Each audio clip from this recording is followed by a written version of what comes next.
Welcome to MTMG's IT Roundtable, where we bring the power of human connections to the tech world. Our experts become part of your team, so whatever tech problem is keeping you up at night, we can help you solve it.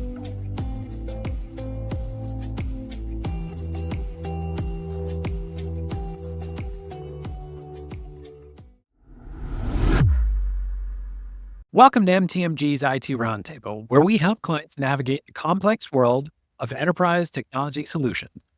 Have you ever heard of the term SaaS Sprawl? It's like a garden that's growing out of control, where companies end up with hundreds or thousands of software subscriptions, often with duplicate tools, forgotten licenses, and old employee access that nobody's tracking. It's both a financial drain and a security risk hiding in plain sight. Today's guest is Konnor Anderson, Vice President of Worldwide Sales and Partnerships for Zluri, a leader in SaaS management. With companies increasingly struggling to manage their growing SaaS ecosystems, Konnor and Zluri are at the forefront of helping enterprises gain visibility, control costs, and enhance security across their SaaS applications. A mission that just so happens to perfectly align with our goal of maximizing the value of IT investments here at MTMG, which is why we're so thrilled to be working with them. Without further ado, let's jump right in. So, Konnor, tell us a little bit about your background. Thank you, Paul. I appreciate you guys inviting me on and letting me join the party today. My name is Konnor Anderson. I'm based here in the Bay Area in Los Gatos, just south of Palo Alto, tucked up against the mountains. I live out here with my wife and two dogs, so you might hear them running around. But it's been great. I've spent my career so far in the IT cybersecurity space for the better part of the last decade.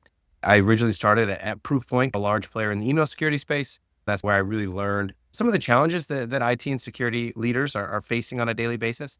I've bounced around to a variety of different kind of early stage companies and later stage kind of public security companies as well. And I've really enjoyed talking to different IT and security leaders about what's working well for them, what's not working well for them. There's always a new kind of compliance requirement or security incident that happens that always keeps you on your toes. And so it's always exciting, and I look forward to it every day. Fantastic. Well, welcome, Konnor. We're happy to have you here. Can you share a little bit about your journey in tech sales and leadership? What are some of the key milestones in your career that shaped your approach to leadership? Tech sales is great. I think you learn a ton on the tech sales side. So I had a buddy, I went to college, and I was an athlete. I played college sports at the University of Utah. I always thought that sports would be a part of my life forever. I couldn't picture a life not having it in it, like a lot of former athletes probably say. And then, so I was studying pre-med. I was like, you know what? I'm going to go be a doctor, and I'm going to go work. I'm going to be an orthopedic surgeon that works on athletes, because that seemed like the perfect career for me once I couldn't go professional. Then I remember my second year of undergrad, I had a 7 a.m. anatomy lab. And that very quickly told me that, you know what? Maybe this is not for you. I was really good at the book side, but then as soon as you opened up a cadaver, it was different. And so then I was like, okay, how do I stay around athletics? So I took my first job working in the accounting department, doing accounting and finance in the athletic department at the University of Utah. So I was doing like balancing spreadsheets and looking at P&Ls and all this type of stuff. But one of the things I did was I was in they called them the development accounts, but really it was the fundraising accounts for the university. And you would get people that are donating $1 million, $5 million, $10 million for the new golf building, the new gymnastics facility, the new football stadium expansion. And I was like, whoa, I'm making minimum wage at the time. And I'm like, I'm playing a different game here. And at the time, so I started looking at what do those people do? And so a lot of them were Fortune 500 kind of executives, or they were tech entrepreneurs, or they were real estate investors. And so I was like, oh, the tech scene in Utah at the time was growing. It was getting very popular. And I was like, oh, that sounds fun. I had a lot of friends that were down in tech. And so they invited me down, and I started meeting with them. And there was a food truck Friday that I went down, and that turned into a 6-part interview. And then I took my first SDR role and has jumped around ever since. But yeah, it was an indirect way of getting there, but I've loved it. There's so many aspects of working as a team that still applies from the sports world into the corporate world. I like the constantly solving problems. You still get a little bit of the winner's high on closing deals, just like you would winning a game. I like the persistent, the practice. And I think everybody can become good at sales, just like you can become, maybe not a professional athlete, but you could become a better athlete over time. So I think there's a lot of similarities that really work with it's my really personality. Fascinating way to look at it, that, the tying the sports to sales, or just how you grow yourself as a person and you evolve and you constantly refine your game, quote unquote, But that brings me to a question. You worked at both startups and large organizations. How do the challenges and opportunities differ in those different environments, especially when scaling teams? Yeah. So I think it's unique because when you're at a big company, you have teams in each different department. So you have enablement teams and you have professional services teams and all these different support resources. If you go down the size a little bit, you might have the department, but that's one or two people. And then if you keep going down, that might be one person that's doing 3 or 4 different roles.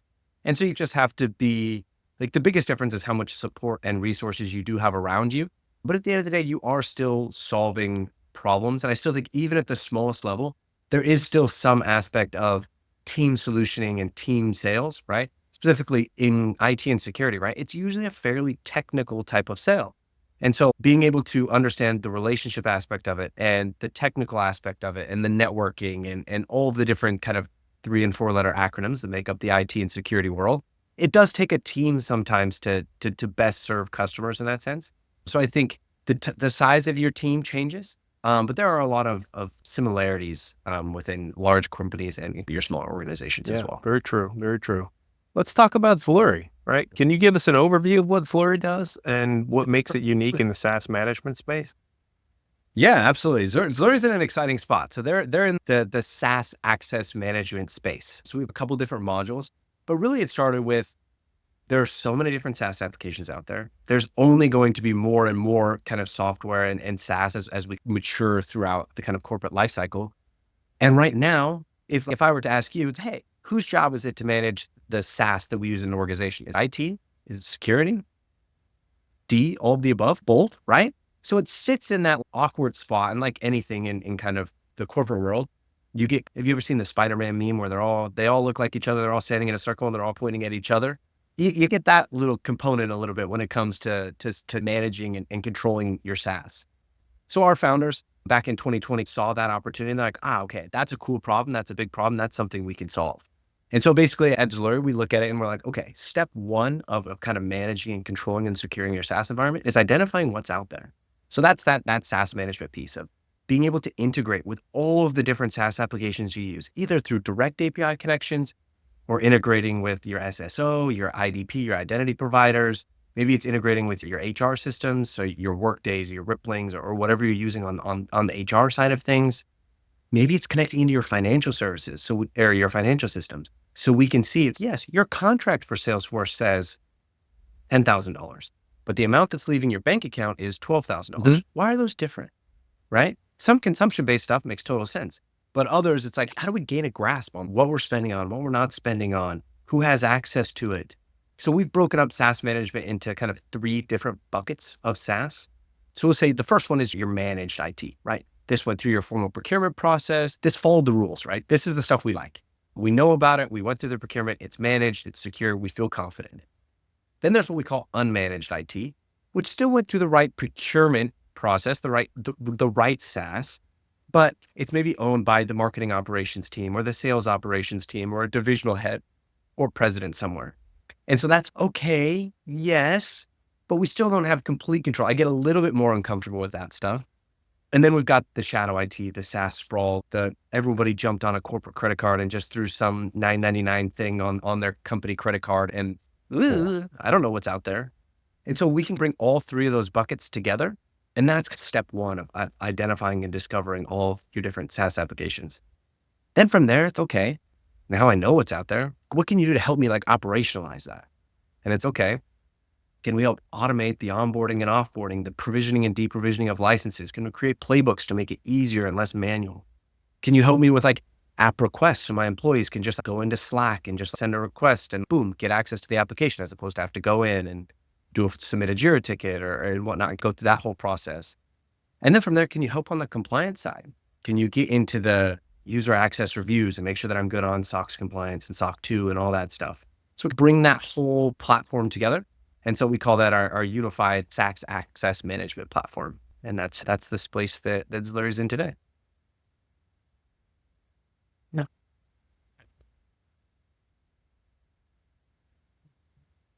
Yeah.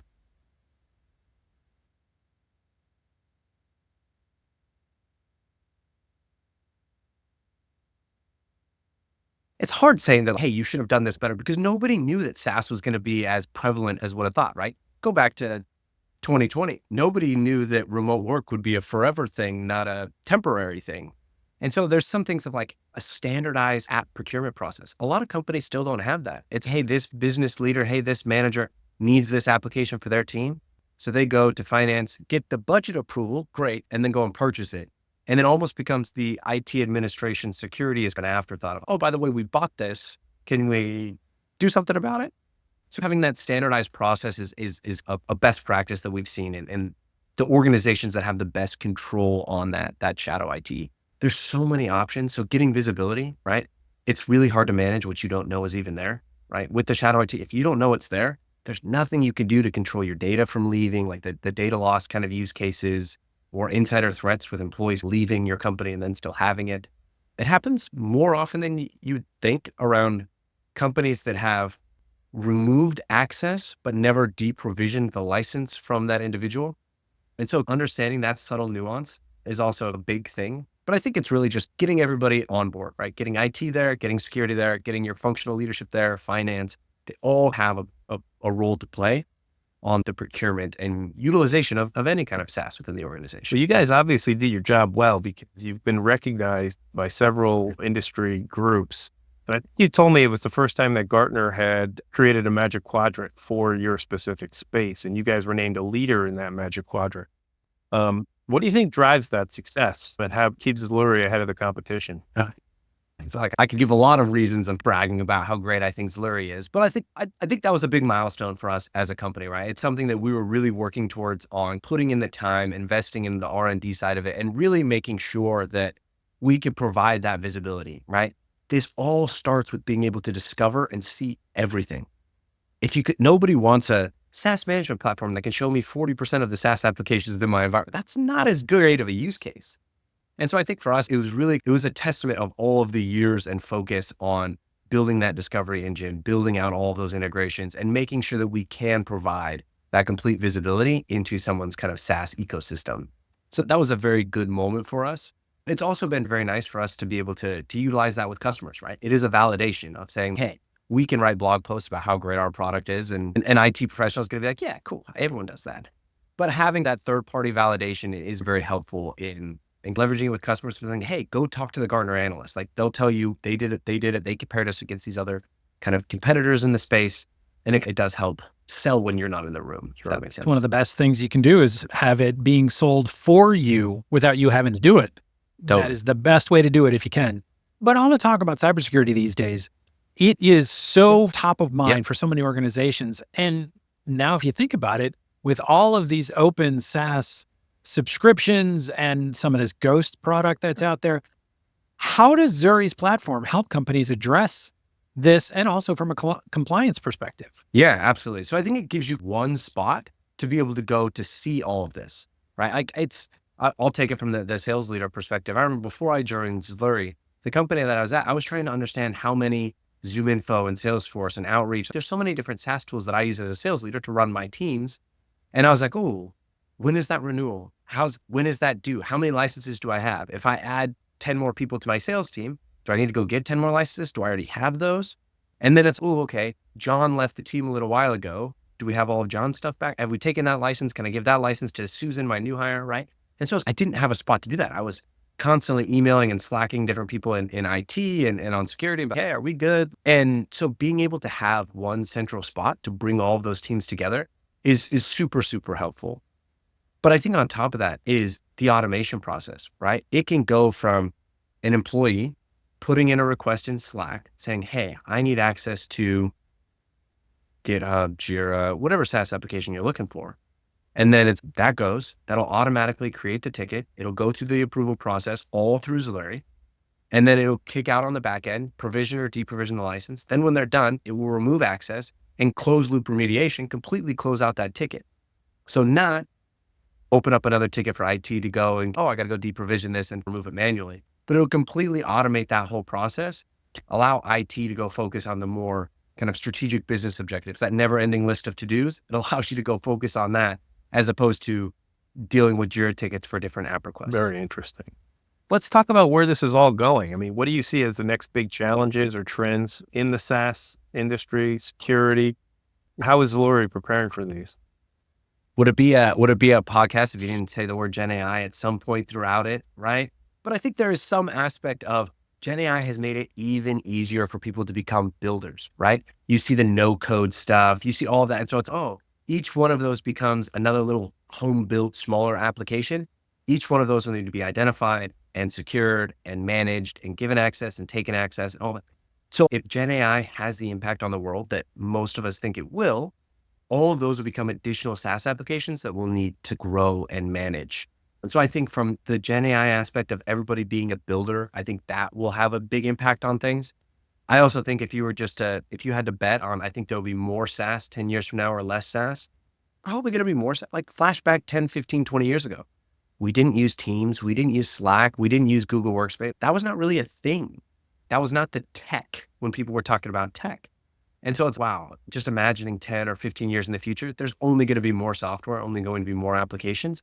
And that's just going to need even more security, right? I think when you look at the true security use case of AI, right? AI is really data and math. I'm not smart enough to understand the math aspect. We'll leave that to the PhDs in mathematics and we'll let them figure that out. But when you look at the data, there's all the poisoning of data sets, right? Because if you put junk data into the AI, you're going to get junk out.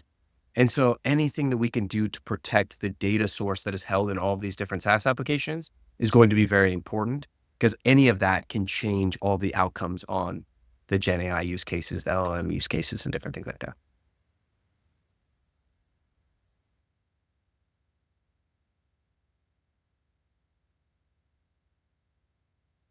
Cool. Another thing.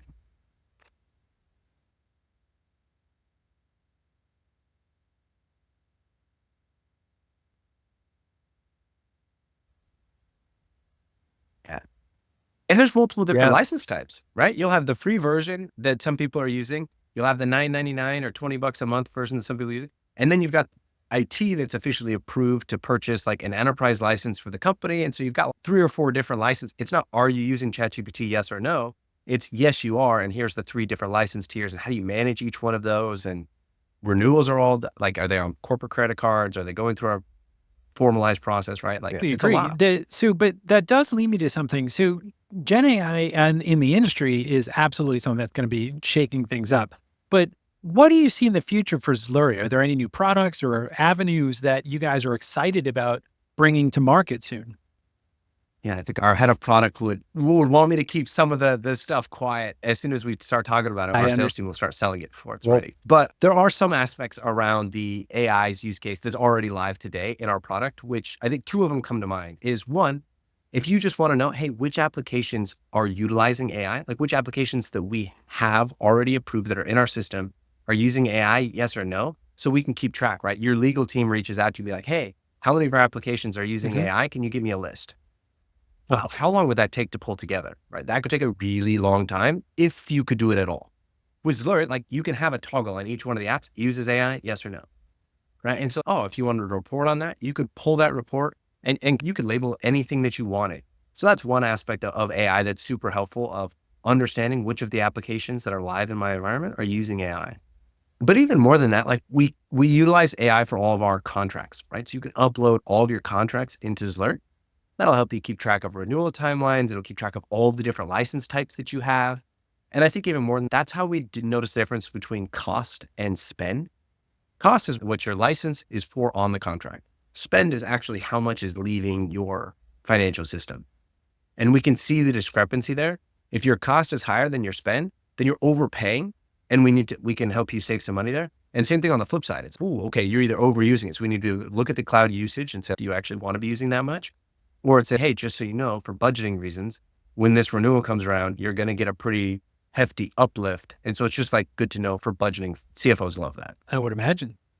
Yeah, absolutely. So Konnor, this is the part of the podcast where we have the more than mere genius questions, right?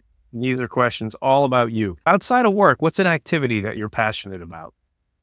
I'm a big real estate guy. So my family's all in real estate, right? So that's what they do. They're agents and mortgage brokers and investors and whatnot. So my wife and I will it's not uncommon for us to hop on Zillow or Redfin or something and go find a big open house in the area for the weekend and just walk through it. Not because I'm looking to buy a house, but just because it's fun to walk through. I think that gets some energy and excitement from going and looking at different open houses. So I really like that.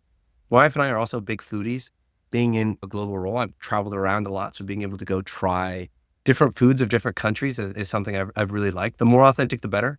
Korean, Indian, Thai, sushi, French. Those really are anything. great. Yeah. Name one book or podcast that's inspired you. Top book is probably going to be an interesting one, but there's a new book that came out recently called Scaling People by Claire Hughes Johnson.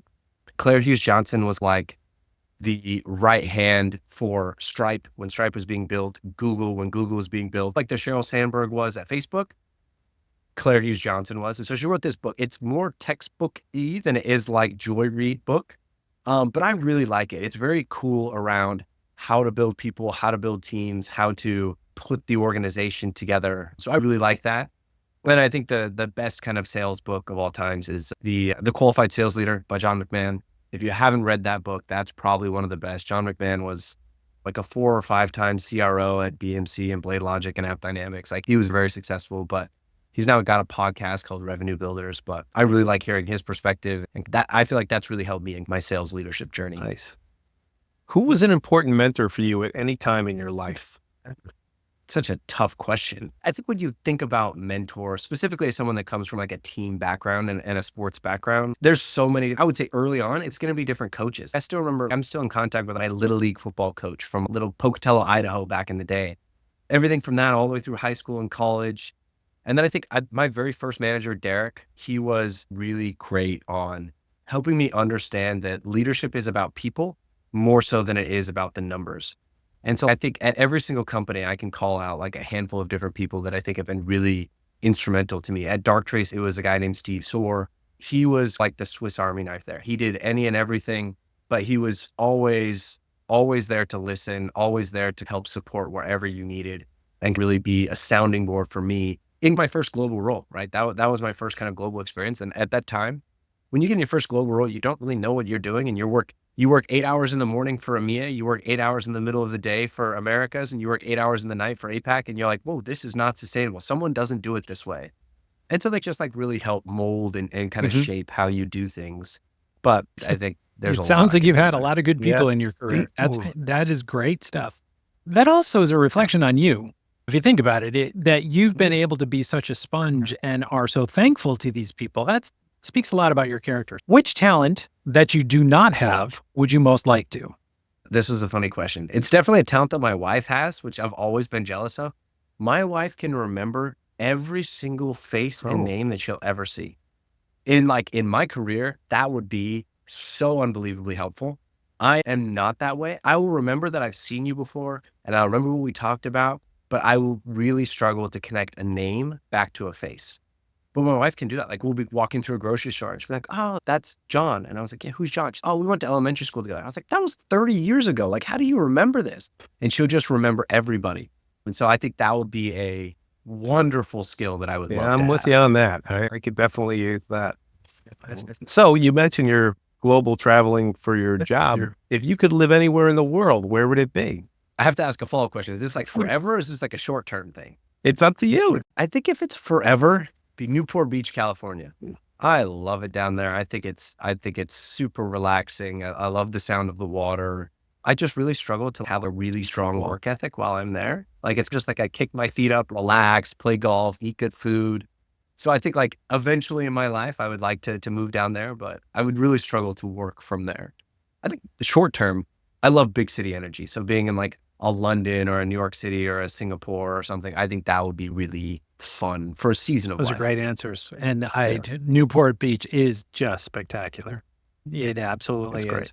What profession other than yours would you love to try? It's probably got to be something like big commercial real estate designing and investing. I think like the mixed use buildings in big cities, that's part of why I like the big cities. I think it's so cool. I was up at the Tishman Spire building in San Francisco last week for an AWS event. And it was so cool. Like the design was great. The parking garage was cool. And I don't know. I think in a different life, I could be into that space of designing that. It seems like it takes a lot of teams of architects and constructions and contractors and all that type of stuff to put together. So I would say something in commercial real estate. Who is your favorite superhero? Black Panther? Do we consider him a superhero? Absolutely. Is that a superhero? Well, sure. Okay. Yeah. Black Panther. Probably Batman's probably All a right. close second. I don't know if I have any reasoning It behind doesn't it, need but- to be. Exactly. I love the fact that was Okay. your first answer. What is your favorite sound? This is going to sound really strange because as someone in sales, I feel like it should be like the email sound You've that got comes mail. when you get like a signed DocuSign or something like that. Yeah. Well, I don't know. That Yeah. gives me a little trauma as well. So no, not. I think for me, it's probably the sound of my dog's feet as they come running around the corner. Like they're little dogs, they're only like 9-10 pound fluff balls, but they just like the skirting of their feet. It's just so happy. It doesn't matter if you've been gone an hour to the grocery store, or you've been gone a week on a business trip.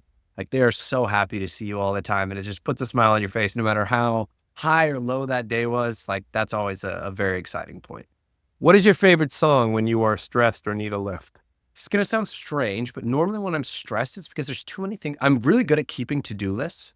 They become very long. So that's usually when I get too stressed, is because that list just keeps getting longer and longer. And so for me, it's just like, I need something that I can just turn on and then just plug away and start like knocking things off my to-do list. And so this might age me a little bit, but I turn on Pandora. I know I'm still Pandora. I haven't moved to Spotify. I haven't moved to Apple Music. I'm Pandora. My wife still gives me crap for it, but I turn on Pandora and I turn on Study Radio. And it's really usually just, it's so customized by this point because of the things I've liked and not liked over the years. But it's usually just instrumentals, piano music and stuff. And it just really allows me to like focus and just start knocking things off my list. So that's usually what I do when I That's get very very interesting. stressed. But I like the practical way that it's handled. It's okay, this is how I relieve my stress, is to actually get stuff done. So I think great stuff. what is the one thing you most want to be known for after you're gone? That you could build great teams and great companies by focusing and truly caring about people. Beautifully said. Really. There you go. Exactly. I mean, it's like, where do you go with that? It's just perfection. So this is such a great conversation. I really appreciate it. It's so clear why you are a leader, in an organization, but also you know how to really engage people. You obviously are passionate about Zluri as an organization. You obviously believe in them tremendously. So this has been very helpful. And if people want to get in touch with you, what's the best way for them to reach you? Yeah, I appreciate you having me on. It was great chatting with you both, and I really appreciate the partnership. Easiest way to reach out to me, feel free to reach out to me on LinkedIn. I'm fairly active there. My name is spelled pretty unique, so if you spell it correctly, I'm the first one to pop up. But yeah, reach out to me on LinkedIn. I love connecting with people, and I'm always willing to help. If it's about Zluri, if it's about IT, security careers, anything that I can do to help, more than happy to lend a hand. This is why we love working with you. This is exactly our motto as well. It's the old joke is that I used to sign emails for 30 years saying, just let me know how I can help. And now I finally built a business to put that into action. Well, there we go. Yeah, But this has been fantastic. Thank you so much. Thanks, Konnor. Awesome. Thank you both. I really appreciate it. So that brings us to the end of today's conversation. Thank you for joining us. If today's discussion resonated with you, please consider giving us a 5-star review. Your feedback not only supports our show, but also helps others find us. Thank you so much for listening to MTMG's IT Roundtable. We look forward to bringing you more conversations soon. Until then, take care, and know our team is always here to help. Slanchawal. MTMG, guidance that empowers.